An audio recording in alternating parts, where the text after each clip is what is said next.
Hi guys, nanguha kami ng ng warabi, gulay. Warabi yan siya, ang tawag dito sa Japan.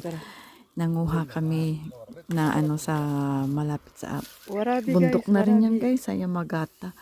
Yan yung sa friend ko, yung kasama niya dati sa trabaho. Kaibigan niya rin. Yan, kaya in-invite kami manguha ng mga gulay dyan sa kanila. Ayan yan guys, warabi ang tawag dyan. Pag panahon ng mga month of May yan, ang daming mga gulay-gulay na tumutubo sa lupa ng ganyan. Kaya binigyan kami, mag-harvest lang kami. Libre lang yan guys. Pero malayo, 2 hours din ang biyahe namin. Mula dito sa amin, papunta dyan, 2 hours din. Pero sulit din. Libre pa yung pagpakain sa amin, pinakain kami pagkatapos nandyan kanina. Kaya yan guys, flex ko lang this video.